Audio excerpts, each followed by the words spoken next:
नमस्कार दोस्तों, स्वागत है आपका स्टडी फॉर सिविल सर्विसेज में। वीडियो को पूरा देखिए। कोई भी आपका फीडबैक है, कोई सजेशन है, तुरंत वीडियो में कमेंट करके जरूर बताइए। अच्छा लगे तो वीडियो लाइक जरूर कर लीजिए और ऐसे वीडियो लगातार फ्री में पाने के लिए चैनल को तुरंत सब्सक्राइब कर लीजिए और बेल आइकन को जरूर टैप कर लीजिए ताकि आगे भी सारे वीडियो आपको मिलते रहे। यूट्यूब में फॉलो करते हैं तो प्लीज ये वाला फ्री टेलीग्राम चैनल जरूर ज्वाइन कर लीजिएगा। सारे नोटिफिकेशन, सारे अपडेट यहीं पे आते हैं, ध्यान रखिएगा। स्टडी फॉर सिविल सर्विसेज का कोई भी पेड ग्रुप अगर आपको ज्वाइन करना है तो सिर्फ 8564805309697060089483864455 यही नंबर है हमारे, सिर्फ जहां पे कॉल या व्हाट्सएप कर सकते हैं। इंस्टाग्राम पे हमारा पेज जरूर फॉलो कर लीजिएगा, स्टडी फॉर सिविल .सर्विसेज है। ट्विटर पे हमको जरूर फॉलो कर लीजिएगा,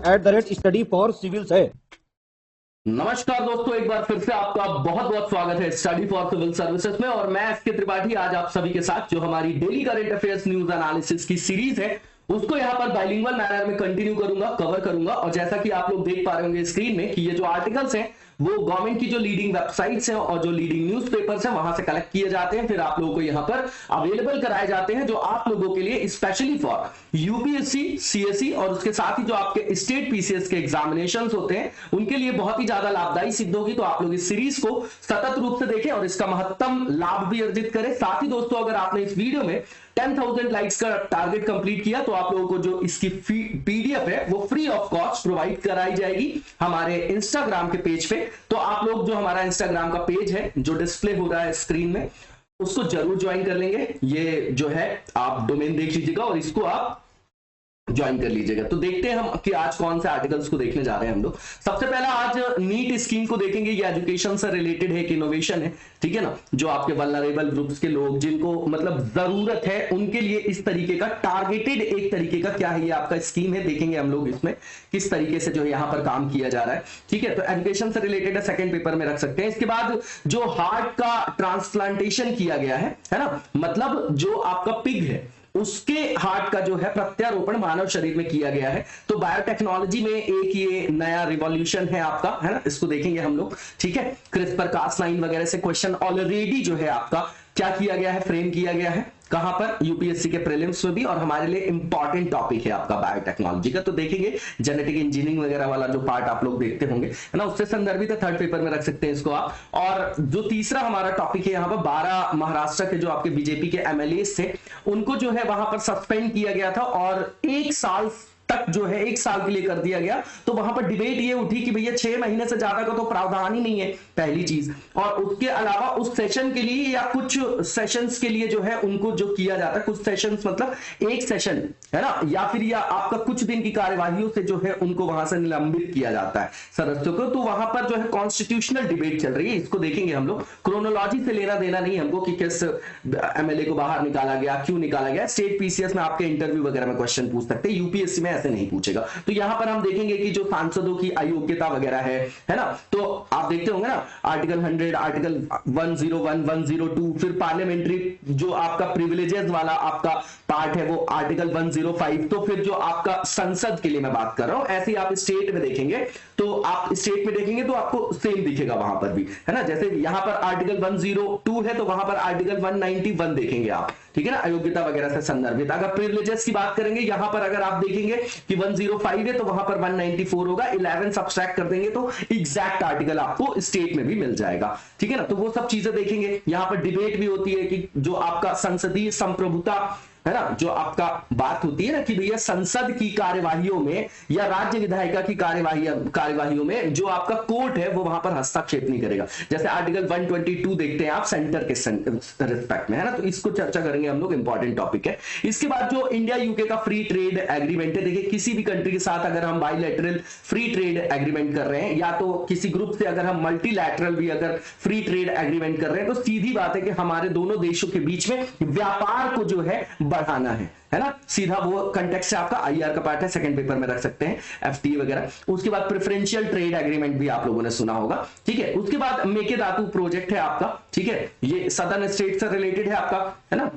जैसे कावेरी का विवाद देखते हैं आप लोग, ठीक है, तो इसमें भी संदर्भित है आपका, ठीक है। तो ये जो है आपका इसमें यहां पर एनवायरमेंटलिस्ट जो है वो इसका अपोज कर रहे हैं कि आपका बायोडायवर्सिटी के लिए और कोई भी डैम जो होता है वहां से अगर वहां पर कोई डैम जब बनाया जाता है किसी भी जगह पर तो आप देखते हैं कि वहां पर बायोडायवर्सिटी पर जो है नेगेटिव इंपैक्ट पड़ता है, एनवायरमेंट पे पड़ता है ना, उसके जो है बहुत सारे नेगेटिव इंपैक्ट देखे जाते हैं। तो इसका अपोज किया जा रहा है, इसको देखेंगे हम, एनवायरमेंट का पार्ट है, थर्ड पेपर में रख सकते हैं आप इसको। तो सबसे पहला जो हमारा टॉपिक है, बिल्कुल सिंपल है। अभी एमएचआरडी ने जो है लॉन्च किया है ये scheme, NEAT national education alliance है ये आपका फॉर टेक्नोलॉजी, ठीक है। अब ये क्यों किया गया है, इसमें क्या करेंगे, तो टेक्नोलॉजी का यूज करेंगे, किस लिए करेंगे, पहली चीज तो ये हायर एजुकेशन के लिए किस लिए करेंगे, ताकि जो लर्निंग आउटकम्स है वो बेहतर हो सके, नॉर्मल सी चीज है। अब इसके बाद यहां पर की पॉइंट्स बताए जा रहे हैं, तो इसमें यूज किया जाएगा आर्टिफिशियल इंटेलिजेंस को, क्यों, ताकि जो लर्निंग की प्रोसेस है उसको ज्यादा पर्सनलाइज और कस्टमाइज किया जाए, किस परसेप्शन में,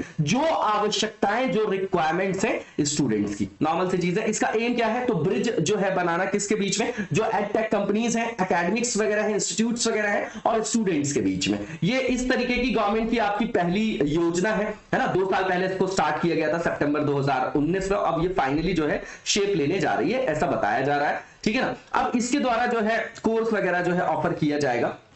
जो ग्रुप ऑफ आपकी एडटेक प्लेटफॉर्म होगा, ठीक है ना। और वो क्या करेगा, वो उसकी रीच कहां पर होगी, तो कॉलेज में होगी, एकेडमिक्स में जैसे यूनिवर्सिटीज के स्टूडेंट्स के बीच में हो गई। और ये मेनली किसके लिए है, तो जो आपके वंचित वर्ग, मतलब सामाजिक आर्थिक रूप से जो आपके वंचन वाले ग्रुप में लोग हैं, है ना, ठीक है, तो उनको जो है एम्पावर्ड करना है, एक तरीके से इंक्लूजन है आपका किसमें, एजुकेशन सिस्टम में, ठीक है। तो और इसमें एक और चीज को एम किया गया है, इसका उद्देश्य जो है कि जो हमारे यहाँ डिजिटल डिवाइड या डिजिटल इनइक्वालिटी पढ़ते हैं आप लोग, तो उस क्वेश्चन को भी यहां पर एड्रेस करना है, ठीक है। अब इसके बाद एमएचआरडी का जो एम है वो रिकॉग्नाइज करना है कि भैया जो विकास करना हमारे यहाँ किस संदर्भ में, शिक्षा के संदर्भ में, तो वहां पर किस तरीके से लर्निंग को एडेप्टिव बनाया जा सके, ठीक है, और एक कॉमन प्लेटफॉर्म ऐसा बनाया जा सके जिससे लोगों के लिए वो व्यवहार्य हो जाए, उसकी जो पहुंच है वो आसानी से लोगों तक पहुंच पाए, है ना, मतलब सहज रूप से जो है लोग उसको एक्सेस कर पाए, इजीली एक्सेसिबल हो, नॉर्मल सी चीजें हैं,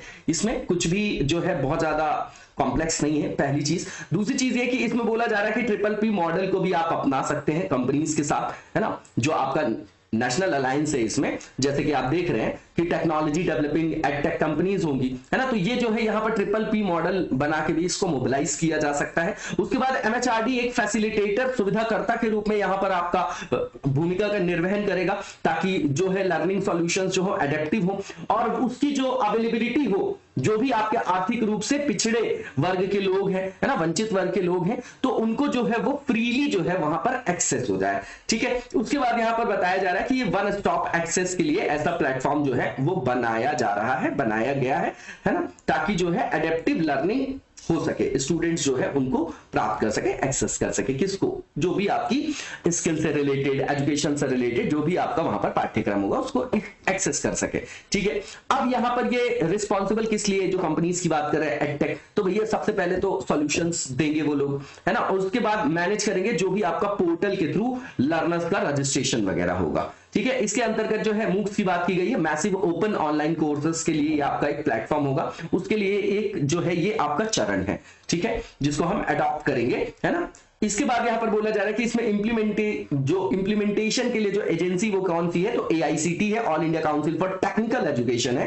ठीक है ना, नीट प्रोग्राम के लिए। और ये एआईसीटी का सेटअप किया गया था 1945 नवंबर में, national level apex advisory body भी है, ये कंटेक्चुअल है, ये आपका बिल्कुल टॉपिक है ना। इस टॉपिक में सीधा क्वेश्चन कभी नहीं आएगा कि इस योजना के बारे में लिख दीजिए, यूपीएससी तो कभी नहीं पूछता, है ना। अब इसको भी हम एक एग्जाम्पल के तौर पर अपने आंसर में कहीं पर कोट कर सकते हैं कि इस तरीके के इनिशिएटिव्स लिए जा रहे हैं एजुकेशन के एस्पेक्ट में इंक्लूजन के लिए, ठीक है। इसके बाद यहां पर बताया जा रहा है कि ये किस तरीके से हेल्प करेगा, तो ये सर्टिफाई करेगा बहुत सारे स्टूडेंट्स को, है ना, जो भी उनकी मतलब स्किल्स है, मार्केटेबल स्किल्स है ना, उनके संदर्भ में पहली चीज, है ना, और उनकी स्किल्स में एनहांसमेंट करेगा, तो उससे क्या होगा, उनके जो भी कौशल क्षमता है, जो कौशल दक्षता है, उसमें क्या होगा, उन्नयन होगा, एनहांसमेंट होगा, तो जो उनके रोजगार अनुरूप जो कौशल क्षमता है उसमें भी सुधार होगा, है ना, एम्प्लॉयबिलिटी में भी इंप्रूवमेंट देखा जाएगा, नॉर्मल सी चीज है। इसके बाद यहां पर बताया जा रहा है कि किस तरीके से इसके अंतर्गत स्टूडेंट्स को लिया जाएगा, तो पहली चीज यहां पर 2 तरीके बता रहे हैं कि एनरोल करने के लिए। पहला बेसिक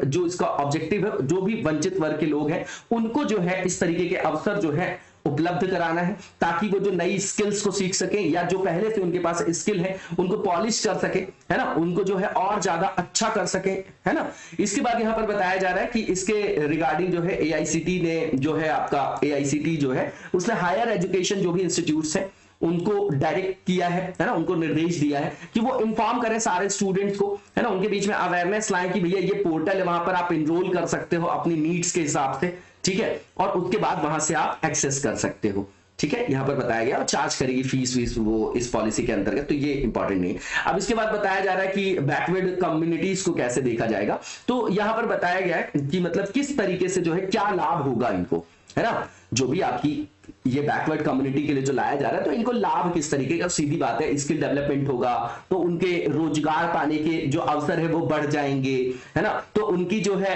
क्रय शक्ति क्षमता बढ़ेगी, है ना, जीवन स्तर में सुधार होगा, ये सब जो है इसके आउटकम्स आएंगे इसमें। अब इसमें नॉर्मल सी चीजें बताई जा रही है कि जो भी शॉर्ट लिस्टेड कंपनी होंगी वो ऑफर करेंगे फ्री कूपन, है ना, जिसका एक्सटेंड का जो आपका बेल्ट है 25% है टोटल रजिस्ट्रेशन का, ठीक है ना, जो आपका नीट पोर्टल के अंतर्गत करवाया जाएगा। NEAT है आपका, है ना, नीट ये मेडिकल की परीक्षा वाला नहीं है। उसके बाद यहाँ पे बताया जा रहा है, ये डेटा बिल्कुल याद नहीं रखना हमको, कि इतने सारे जो 12.15 लाख जो है फ्री कूपन जो है लास्ट 2 ईयर में डिस्ट्रीब्यूट किए गए हैं, मतलब बनाए गए हैं, और उनको अब डिस्ट्रीब्यूट किया जा रहा है किनके बीच में, वल्नरेबल ग्रुप जैसे SC ST OBC EWS वाली कैटेगरी के लिए। बताया कि एनुअल इनकम जो है 8 लाख से कम, ये 8 लाख की कहानी जो है EWS के कारण हाईलाइटेड है। अब यहाँ पर जो है किस तरीके से इनको जो है चयन कैसे किया जाएगा, है ना, तो बहुत सारी एप्लीकेशंस यहां पर आई हैं, जबकि जो कूपन है वो लिमिटेड है। तो यहां पर टूल जो यूज किया गया है वो AI टूल, आर्टिफिशियल इंटेलिजेंस का। अब किस तरीके से तकनीकी का यूज अन्य अलग अलग क्षेत्रों में हो रहा है, ये भी एक हमारा टॉपिक है ना, तो इसको भी हम एज एन एग्जाम्पल हम यूज कर सकते हैं, ठीक है। तो AI टूल का यूज करके जो है फिल्टर किया जाता है, फिर उनको वहां पर क्या किया जाता है, उनको पिक किया जाता है कि किनको जो है यहां पर अवेलेबल कराना है ये सुविधाएं, ठीक है ना। अब यहां पर बोला जा रहा है कि प्रेफरेंसेस किसको दिया जा रहा है, तो ओल्डर स्टूडेंट्स और वुमेन को किसके ऊपर, मेंस के ऊपर, ठीक है। और स्टेट वाइज बता रहे हैं कि 4.12 लाख जो है फ्री कूपन यूपी में दिए गए, है ना, सबसे ज्यादा जनसंख्या के संदर्भ में भी देखेंगे। उसके बाद तमिलनाडु में 2.23, फिर 1.38 जो है महाराष्ट्र, और 1.21 जो है आंध्र प्रदेश। ये याद नहीं करना, ये डेटा इसमें था इसलिए हम लोगों ने डिस्कस किया। इसके बाद जो नेक्स्ट न्यूज है हमारी, ये भी देखिए साइंस वाला जो पार्ट है उसमें हमको बहुत ज्यादा डीप नहीं पढ़ना, पहली चीज कंटेक्चुअल चीज है, और अंडरस्टैंडिंग डेवलप करना बिल्कुल कंटेक्चुअली, क्वेश्चन प्रीलिम्स में भी आता है और मेंस में भी, है ना, यूपीएससी में भी। और ये फेवरेट टॉपिक है यूपीएससी का, जो आपका बायोटेक्नोलॉजी वाला पार्ट है, ठीक है। अब यहां पर जो आपका पिग का जो मतलब पिग से ह्यूमन जो है हार्ट जो है वहां पर ट्रांसप्लांट किया गया उसके हार्ट से, ठीक है ना। तो ये बताया जा रहा है कि ये नया अप्रोच है आपका ऑर्गन ट्रांसप्लांटेशन का, ठीक है ना। अब यहां पर वही है कि जो आप लोग देखते हैं इसमें वही है जो आपने बायोटेक्नोलॉजी में पढ़ रखा होगा, है ना, जीनोम सीक्वेंसिंग के बारे में, ट्रांसक्रिप्शन के बारे में, ट्रांसलेशन के बारे में, mRNA हो गया आपका, tRNA हो गया, सारी चीजें वही हैं जो जेनेटिक आपकी इंजीनियरिंग जिसको बोलते हैं हम, एडिटिंग वगैरह करते हैं, है ना, अपनी जो जरूरत के हिसाब से वहां पर जो हम चेंजेस वगैरह करते हैं, है ना, जेनेटिकली जो है मॉडिफाइड करते हैं, वही चीजें हैं यहाँ पर। तो ये कंटेक्चुअल चीज बताई जा रही है कि 7 जनवरी को जो पहले ऐसे व्यक्ति हैं जिनका जो है हार्ट ट्रांसप्लांट किया गया, है ना, पिग के हार्ट से, तो वो आपके उनका नाम है डेविड बेनेट है, ये आपके, है ना, फ्रॉम जो आपका बाल्टीमोर है, मैरीलैंड है आपका यूएस में, ठीक है।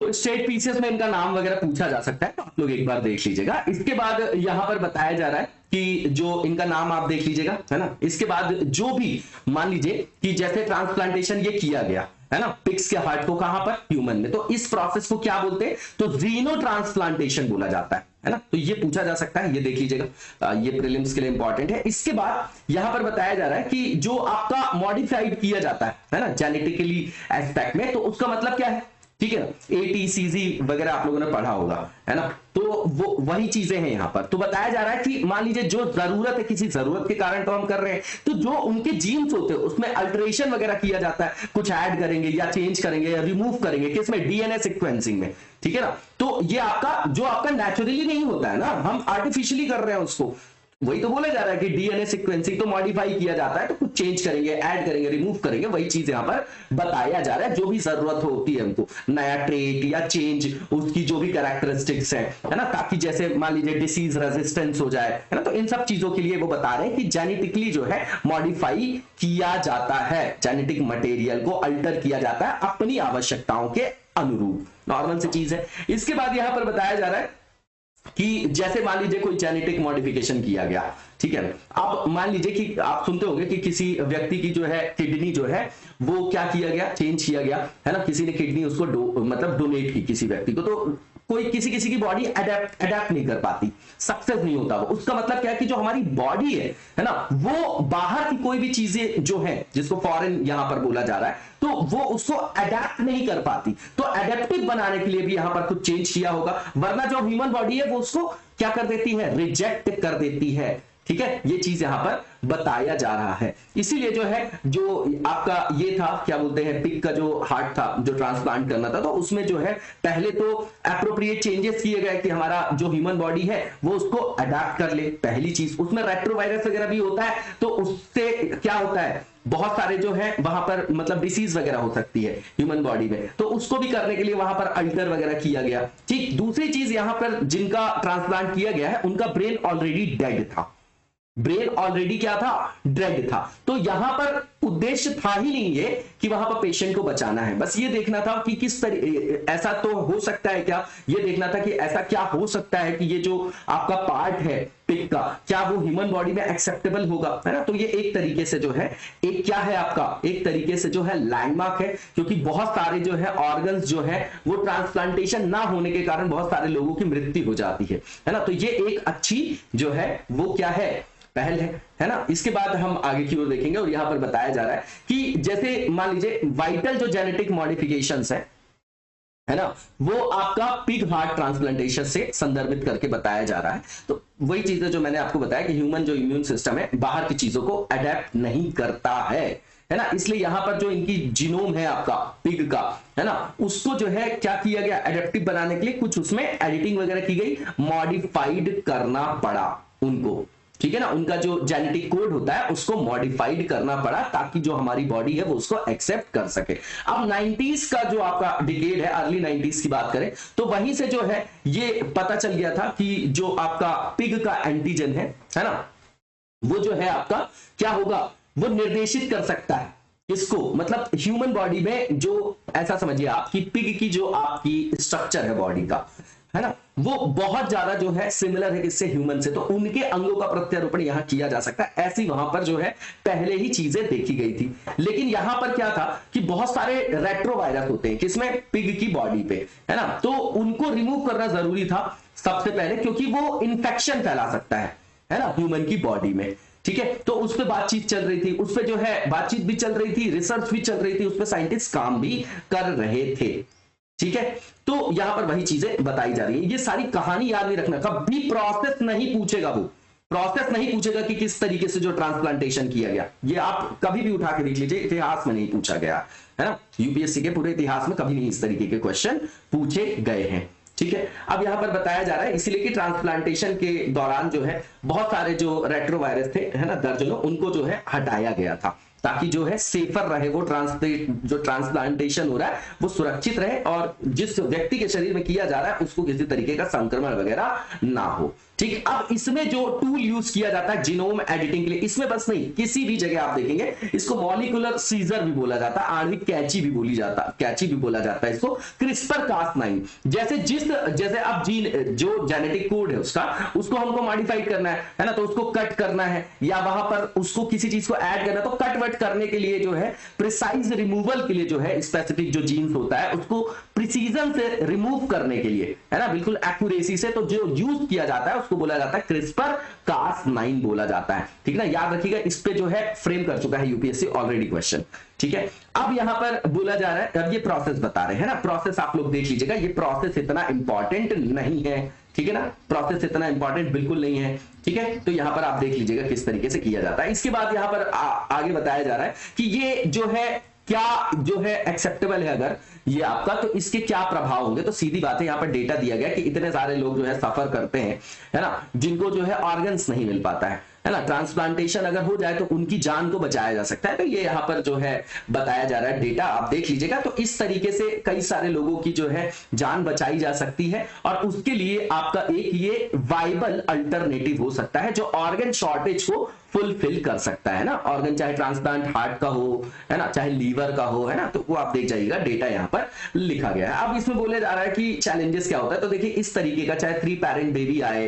है ना, चाहे डिजाइनर बेबी का कॉन्सेप्ट आप लोगों ने सुना होगा, तो इसमें सीधी बात आती है कि एथिकल चैलेंजेस आते हैं। एथिकल चैलेंजेस आते हैं कि आप जो प्रकृति है उसमें ही चेंजेस कर रहे हो आप, है ना। तो ये एथिकल चैलेंजेस है, साइंटिफिक चैलेंजेस तो अपने आप है ही, है ना, जीनो ट्रांसप्लांटेशन में, ठीक है। तो इसको जो है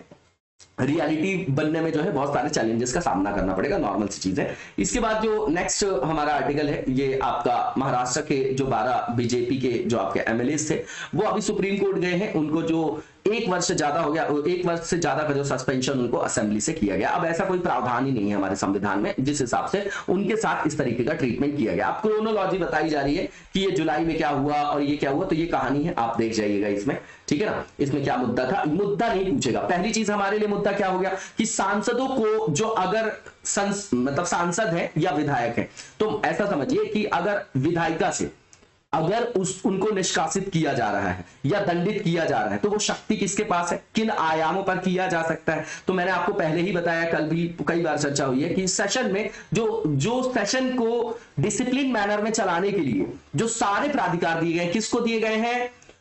स्पीकर को दिए गए हैं, ठीक है। उसके अलावा अगर स्पीकर वहां नहीं तो वो डेलीगेट कर सकता है कुछ समय के लिए, है ना, किसी को निर्देशित कर सकता है किसी के नाम की ये करेंगे। तो उनको ये क्यों दिया गया है इस तरीके का प्रावधान, मतलब प्राधिकार, ताकि जो आपकी कार्यवाही है विधायिका की वो सुचारू रूप से चल सके, ठीक है। तो वही निर्णय लेते हैं इसके संदर्भ में कि उनके खिलाफ जो है वो कार्यवाही किए, और अगर उनने मान लीजिए कि अब कोई विधायिका में मान लीजिए प्रोसीडिंग्स चल रही है, सेशन चल रहा है आपका, अब वहां पर कोई जो है अभद्र व्यवहार कर रहा है ना, जो विधायिका की गरिमा पर ऋणात्मक प्रभाव डाल रहा है ना, विलफुल मतलब वो अपनी इच्छा से ऐसा कर रहा है कि जो आपकी कार्यवाही उस पर व्यवधान डालना चाह रहा है ना, तो उसको जो है निष्कासित किया जा सकता है वहां पर कुछ समय के लिए, समय बाउंड, ऐसा नहीं कि 1 साल के लिए कर दिए, क्योंकि वो उसको अगर निष्कासित कर दिए तो वो आपकी कॉन्स्टिट्यूशनल जो आपका ग्राउंड है, जो आपकी कॉन्स्टिट्यूएंसी है वहां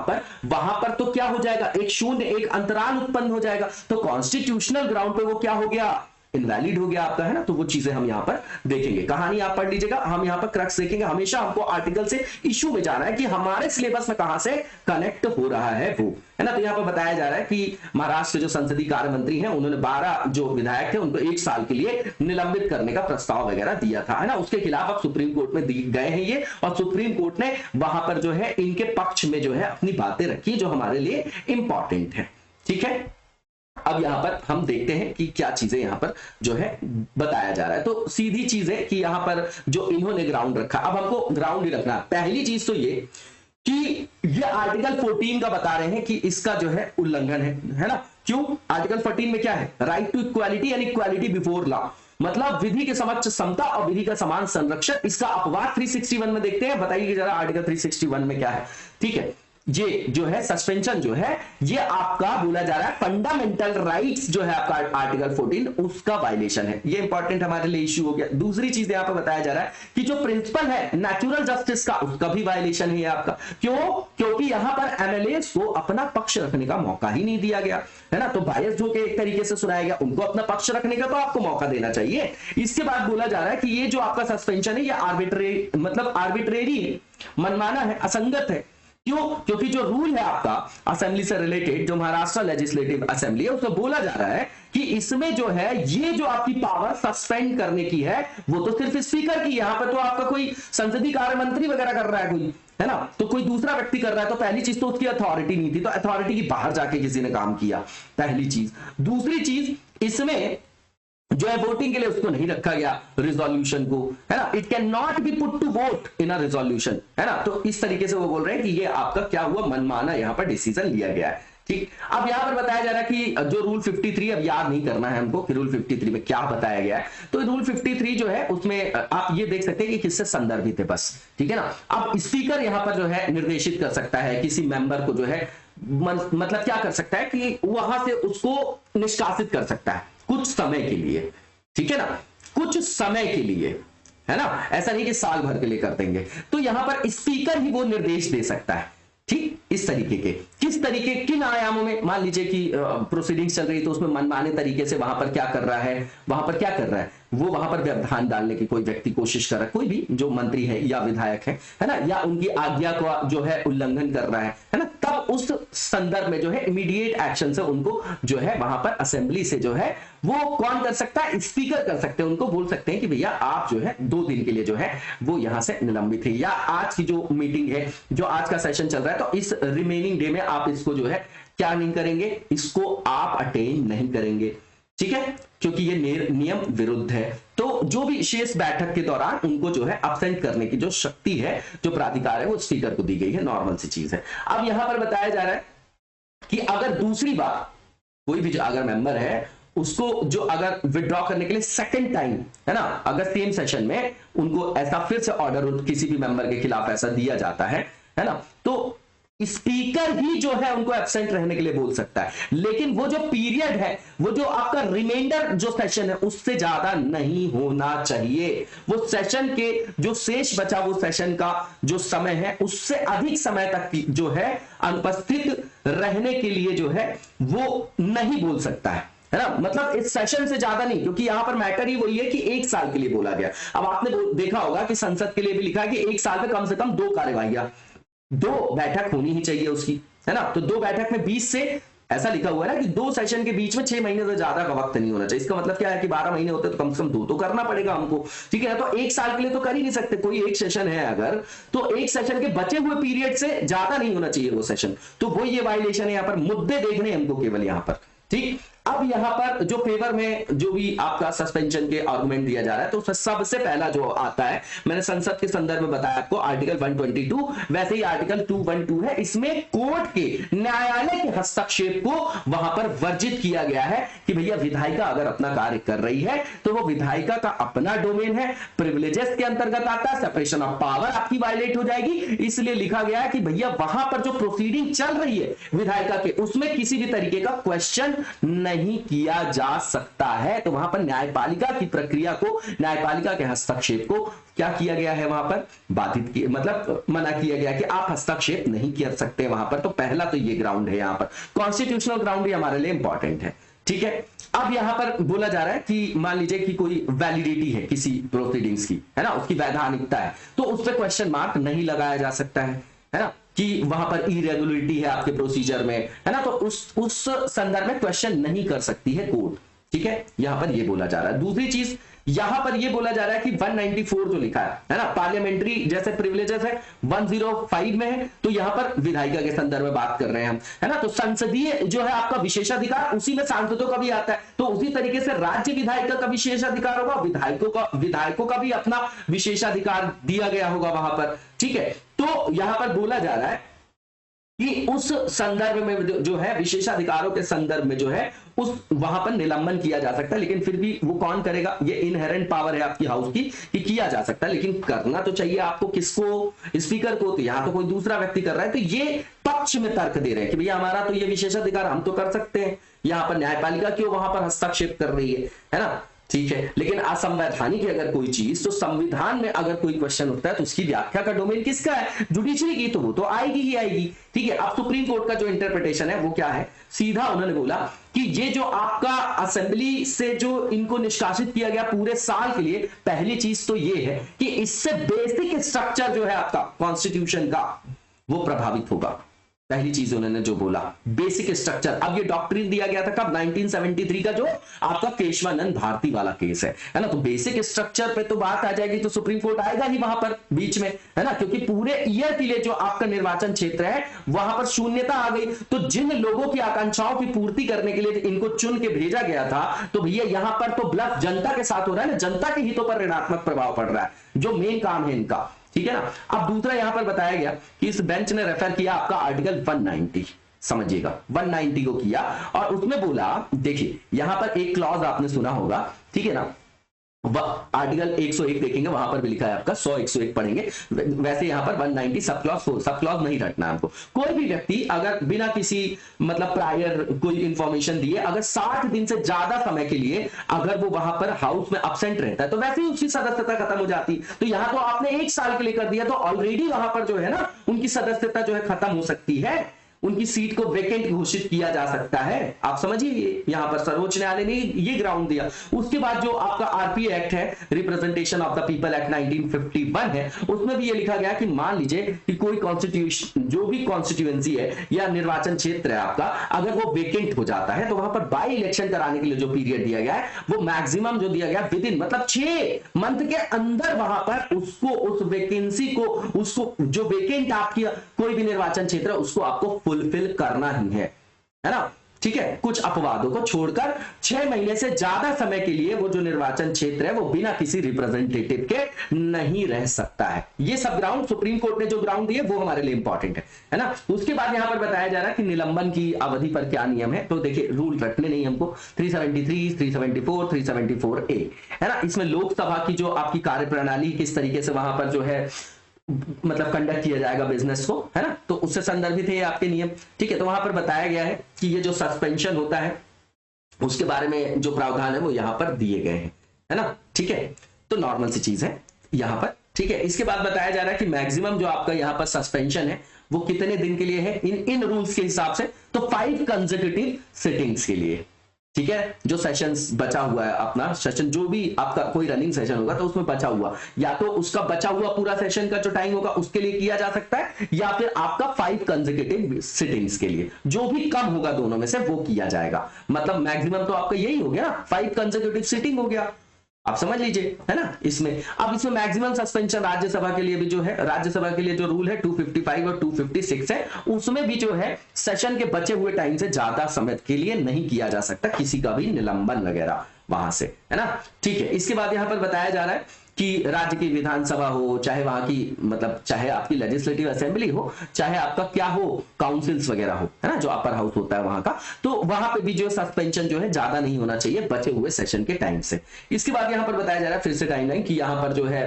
ये बोला गया है कि जो सस्पेंशन है ये 12 बीजेपी के एमएलएस का महाराष्ट्र की असेंबली से, ये सीधी बात है कि प्राइमा फेस देखा जाए तो अनकॉन्स्टिट्यूशनल है। ठीक है, अनकॉन्स्टिट्यूशनल है, इसकी कॉन्स्टिट्यूशनल जो है इसने वायलेशन किया है, संवैधानिक जो आयाम है उनका उल्लंघन किया गया है, और इसका जो सबसे बड़ा प्रभाव पड़ रहा है वो तो जनता के ऊपर पड़ रहा है, क्योंकि जनता डेमोक्रेसी में चुन के भेजती है अपने रिप्रेजेंटेटिव को, उसी को तो हम बोलते हैं representative form of democracy, representative democracy,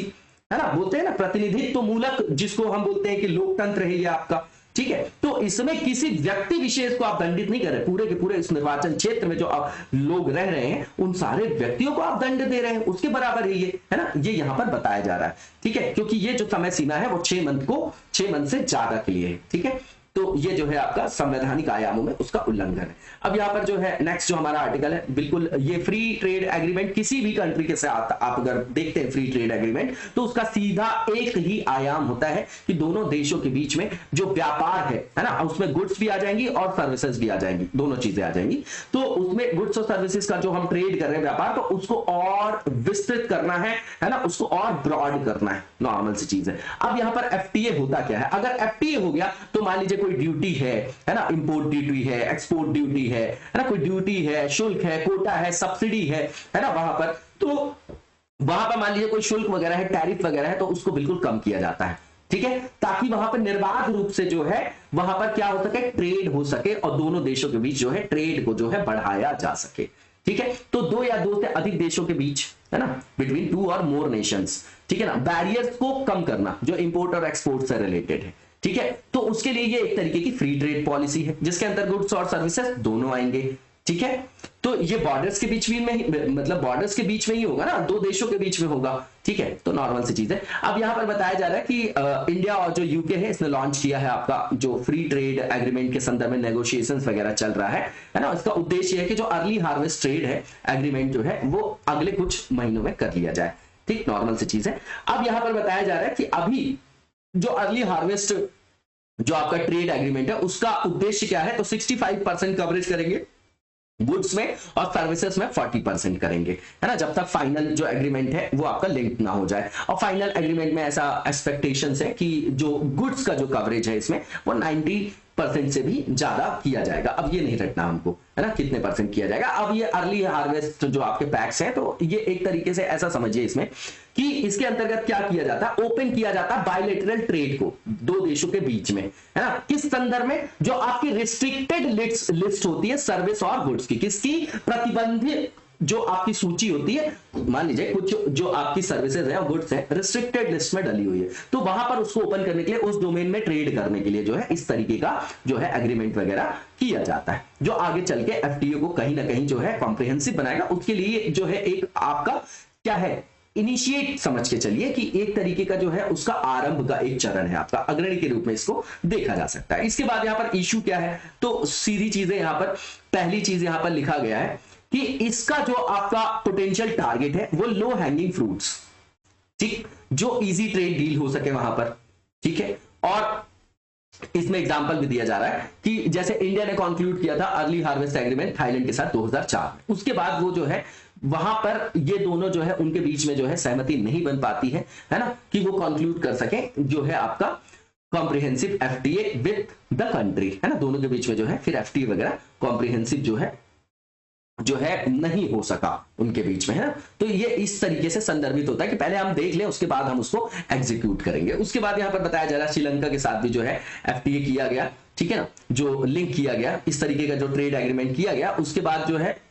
वहां पर भी जो है गुड्स से संदर्भित कोई कंक्लूजन नहीं आया, है ना। तो गुड्स से किया गया लेकिन सर्विसेज वगैरह में वहां पर कंक्लूजन नहीं आ पाया, और इन्वेस्टमेंट से रिलेटेड जो आयाम थे उसमें भी कंक्लूजन नहीं आया। अब ये सब जो है ना हमको रटना नहीं है, पहली चीज तो, ठीक है ना, ये इतना इंपॉर्टेंट नहीं है। इसके बाद आगे जो लिखा गया है कि ये जो स्ट्रैटेजी है वो लीड करेगी किसमें, जैसे मान लीजिए डीले वगैरह होते हैं,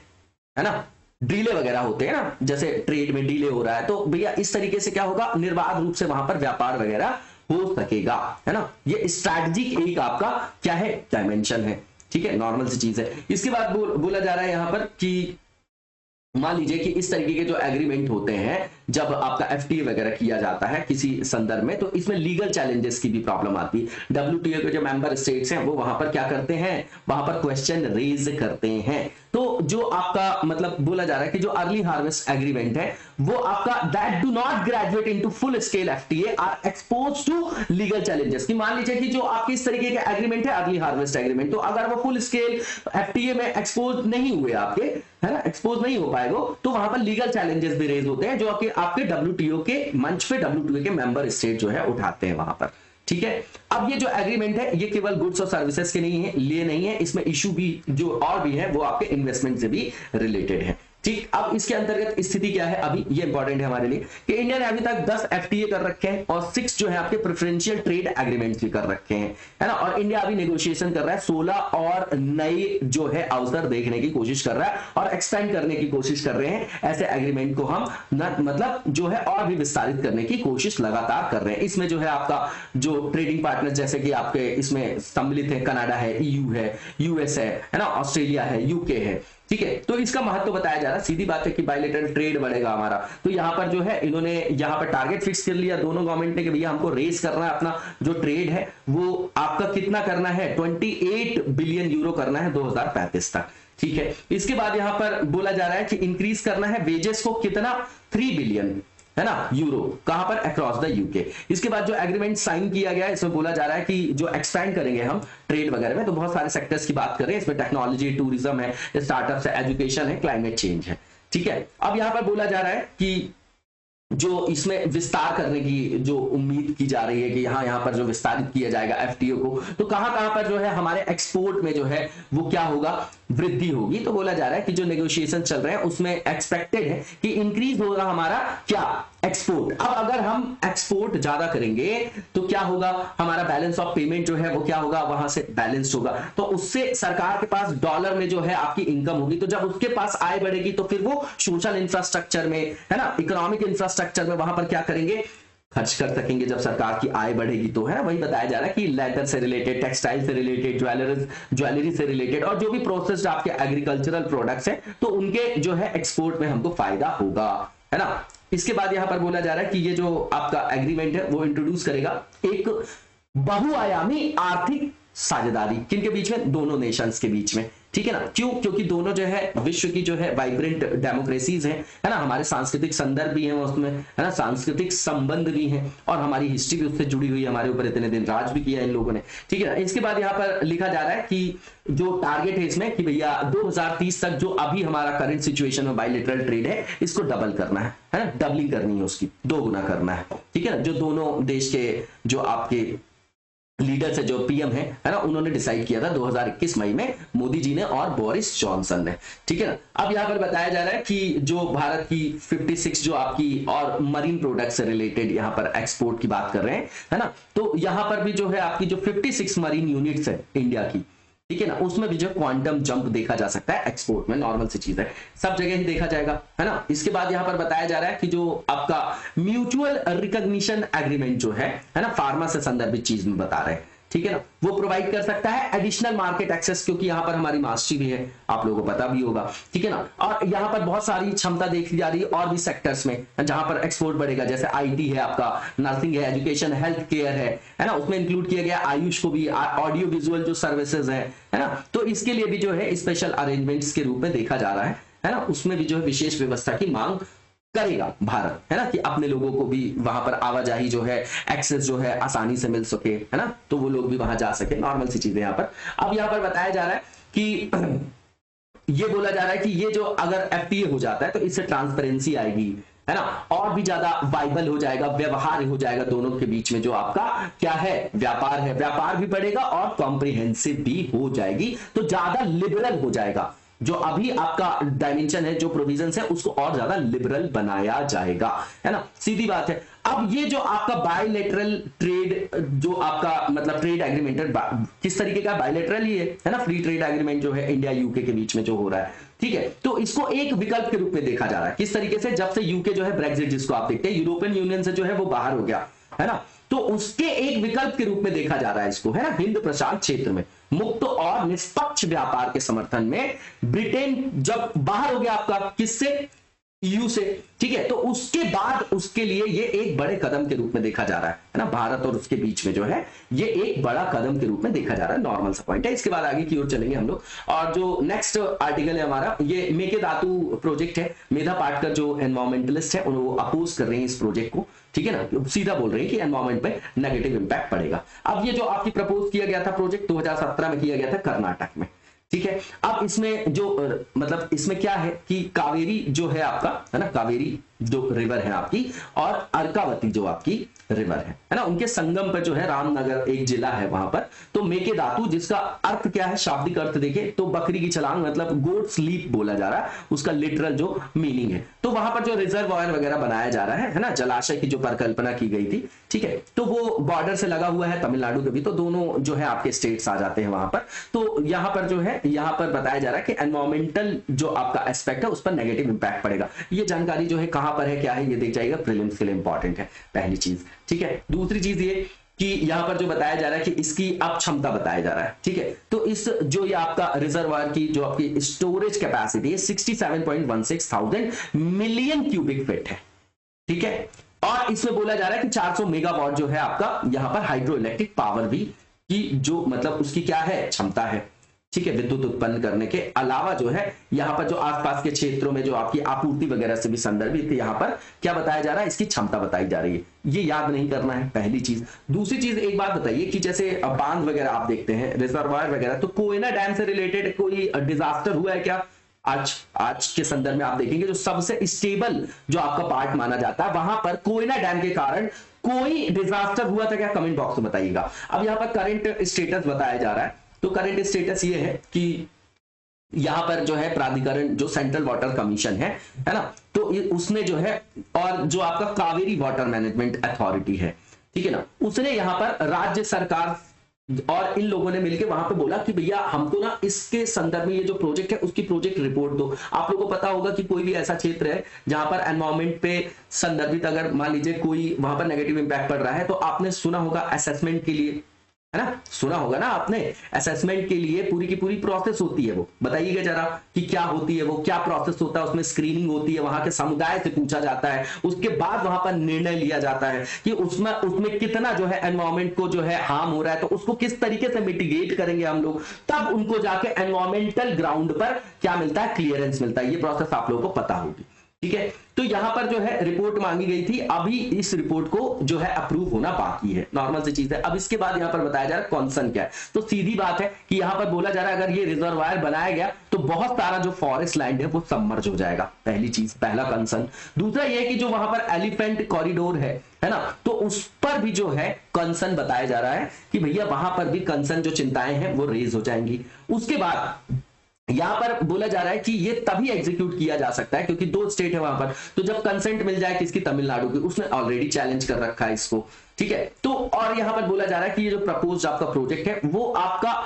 मतलब सीरियस वहां पर इफेक्ट देखा जा सकता है बायोडाइवर्सिटी में, और साथ ही साथ कावेरी रिवर पर भी उसका ऋणात्मक प्रभाव देखा जा सकता है। ठीक है, और जो भी आपके बड़े बड़े डैम्स होते हैं, वर्ल्ड में बहुत सारी त्रासदियां हो चुकी हैं उससे, है ना, तो वो एनवायरमेंट पर भी नेगेटिव इंपैक्ट डालती है ना, और सस्टेनेबल जो आपका ग्राउंड है ना, और जो आपका बायोडाइवर्सिटी से रिलेटेड जो आपका डायमेंशन, उस पर भी वो नेगेटिव इंपैक्ट डालती है, सीधी बात है। ठीक है, अब यहां पर बोला जा रहा है कि यहां पर लोगों को तो जो नुकसान होगा होगा ही, ठीक है ना, तो जो लोगों को बता रहे हैं कि बहुत सारे लोगों को यहां पर हेल्प हो जाएगी, लेकिन उसमें रिवर पर, एनवायरमेंट पर इतना ज्यादा नेगेटिव इंपैक्ट पड़ेगा कि जो उसको मिटिगेट नहीं कर सकता। मतलब ये जो तर्क यहां पर दे रहे हैं कि लोगों को जो है वहां पर फायदा हो जाएगा, तो बोला जा रहा है कि जितना फायदा उनको होगा उससे ज्यादा नुकसान जो है वो एनवायरमेंट और जो आपका रिवर जो आपका है उसको जो है नुकसान होगा वहां पर। ठीक है, और यहां पर बोला जा रहा है कि इंटरनेशनल जो फाइनेंशियल इंस्टीट्यूट है, ठीक है, वो यहां पर फाइनेंशियल सपोर्ट ऐसे मेगा प्रोजेक्ट्स को इसलिए देते हैं क्योंकि उनकी एक ये कॉन्स्पिरेसी होती है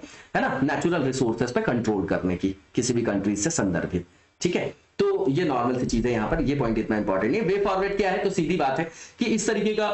कोई भी अगर डिबेट आती है, चाहे नदी विवाद से रिलेटेड या यहां पर अगर कोई कंस्ट्रक्शन हो रहा है, तो अगर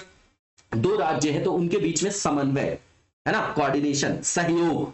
सिर्फ यही आधार है, वरना वहां पर कोई सॉल्यूशन नहीं निकल पाता, पहली चीज। अब यहां पर बोला जा रहा है कि जो गवर्नमेंट है ना, उनको वहां पे जो भी स्टेक होल्डर्स हैं, जैसे वहां पर कोई ट्राइबल्स वगैरह हो है, तो बोला जा रहा है कि उनके संदर्भ में उनके हितों को ध्यान में रखते हुए इसको क्या करना चाहिए, स्थगित करना चाहिए, है ना, ये डिसीजन दे दिया, इस तरीके की चीजें हमको नहीं लिखना है, पहली चीज। दूसरा, मैंने जो आपको बोला EIA जिसको बोलते हैं एनवायरमेंटल इंपैक्ट असेसमेंट, इसके बारे में आप आंसर लिख के दिखाइएगा, जो आपके विभिन्न चरण होते हैं, कौन इसको फिर ऑथराइज करता है, क्या क्या है इसमें, सोशल ऑडिटिंग वगैरह भी होती है क्या इसमें, है ना, क्या है और कितना व्यवहार्यता है इसकी, है ना, तो ये बताइएगा आप लोग, बहुत इंपॉर्टेंट है ना। उड़ीसा नियामगिरी में भी कोई प्लांट था क्या जिसमें वहां पर रेज हो रही थी चीजें, तो EIA जो है हमारे सिलेबस में भी है, और इसके बारे में बताइएगा लिख के, बिल्कुल पॉइंट टू पॉइंट। ठीक है, इसके बाद सोशल इंपैक्ट असेसमेंट भी रिक्वायर्ड होता है किसी भी प्रपोज प्रोजेक्ट के लिए, है ना, कि वो किसी तरीके से एडवर्स इंपैक्ट तो नहीं डालना, है ना, वहां के एनवायरमेंट पे, वहां के लोगों पर, है ना, जो डिपेंडेंट है वहां के लोग। ठीक है, तो ये सब देखा जाता है वहां पर, तो ये देखा जा रहा है यहाँ पर कि नॉर्मल सी चीज है कि वो देखा जाए, उसके बाद फिर उसको आगे निर्णय लिया जाए, है ना, कि क्या उसका जो है प्रभाव पड़ेगा। उसके बाद कर्नाटक को जो है ये बोला जा रहा है कि इंटर स्टेट डिस्प्यूट के रूप में इसको नहीं देखना चाहिए, है ना, इसको जो है दोनों देश, जो आपकी दोनों राज्य हैं, उनको सहयोग और समन्वय के आधार पर जो है इस डिस्प्यूट को जो है वहां पर सॉल्व करना चाहिए, और उस पे जो है जनता की भलाई और एनवायरमेंट की भलाई, है ना, उस तरीके के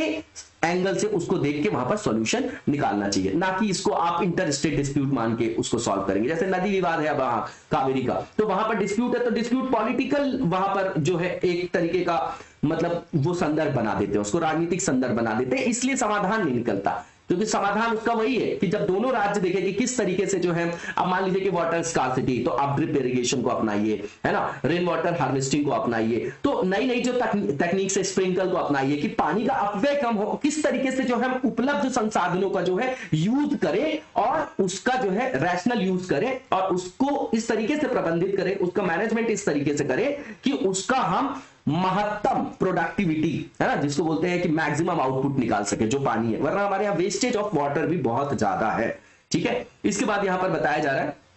कि एनवायरमेंट फ्रेंडली कोई भी जो है ऑप्शंस जो है वहां देखना चाहिए। ठीक है ना, टैंक्स और रेन वाटर हार्वेस्टिंग वगैरह जो है इस तरीके की जो है टेक्निक्स को अपनाना चाहिए सरकार को, है ना, जो पर्यावरण के लिए अनुकूल हो। ठीक है, इसके बाद यहां पर बताया जा रहा है वही जो मैंने बताया कि संघर्ष के आधार पर जो है इसका समाधान नहीं निकाला जा सकता, कॉपरेशन और कोऑर्डिनेशन की आवश्यकता है, और ये यहां पर माइक्रो ड्रिप इरिगेशन, है ना, रेन वाटर हार्वेस्टिंग वगैरह जो है बताया जा रहा है कि उनको यूज किया जाना चाहिए। वर्षा की जो, मतलब जल की जो आपकी कमी है, उसकी जल की जो आपूर्ति है या जो वाटर स्कार्सिटी है ना, जल के संदर्भ में जो संकट है उसको एड्रेस करने के लिए। इसके बाद जो नेक्स्ट हमारा फेज है ये आपका एमसीक्यू से रिलेटेड है, और जो पहला एमसीक्यू यहां पर लिखा गया आज, यहां पर स्टेटमेंट दिया गया है, बताना है कि कौन सा जो रखा गया है। तो पहला स्टेटमेंट जो लिखा गया है, और दो स्टेटमेंट दिए गए हैं, बताना कौन सा ट्रू है। तो पहला ये कि एचआरडी ने अभी लॉन्च किया है, जो हमने देखा, national education alliance for technology, बिल्कुल ठीक है। दूसरा ये कि ये एक तरीके का ब्रिज बनेगा, है ना, सेतु का काम करेगा, किसके बीच में, तो कंपनीज और एकेडमिक जो भी इंस्टीट्यूशंस है और स्टूडेंट्स, तो दोनों आपके क्या है, बिल्कुल ठीक है, और इसका आंसर आपका बोथ जो है आपका करेक्ट हो जाएगा। इसके बाद जो नेक्स्ट क्वेश्चन है हमारा, इसमें पूछा जा रहा है CRISPR-Cas9 के बारे में, और बताना है हमको कि कौन सा गलत है यहां पर। तो पहला जो है आपका कि ये रिमूव कर सकता है, ऐड कर सकता है, या अल्टर कर सकता है किसी भी स्पेसिफिक डीएनए को, है ना, सीक्वेंसिंग में जो आपका यूज होता है ना, जो जीनोम में बात कर रहे हैं, ठीक है ना। तो हटाया जा सकता है, जोड़ा जा सकता है, बदला जा सकता है। तो मैंने पहले ही बताया आपको कि ये क्या है, आपका मॉलिक्यूलर आणविक कैची भी इसको बोला जाता है, ठीक है। ये वाला जो ऑप्शन है आपका बिल्कुल ठीक है। दूसरा जो आपका यहां पर लिखा गया है स्टेटमेंट, इसमें बोला जा रहा है कि इसमें जो जीन मॉडिफिकेशन किया जाता है सिंपलर होता है, फास्ट होता है, एक्यूरेट होता है। तो हम अपन ने बात ही किया था आर्टिकल में कि जो आपका प्रिसीजन से यहां पर जो है ये काम किया जाता है ना, एक्यूरेसी से, ठीक है। तो बिल्कुल ठीक है, दूसरा स्टेटमेंट भी आपका बिल्कुल ठीक है। पूछा जा रहा है गलत कौन सा है, तो कोई भी गलत नहीं है, तो नन ऑफ द अबव हो जाएगा इसका आंसर। इसी के साथ आज के वीडियो को यहीं पर विराम देंगे, नेक्स्ट वीडियो में कंटिन्यू करेंगे। तब तक लगातार जबरदस्त तरीके से पढ़ते रहिए। Thank you so much, best of luck.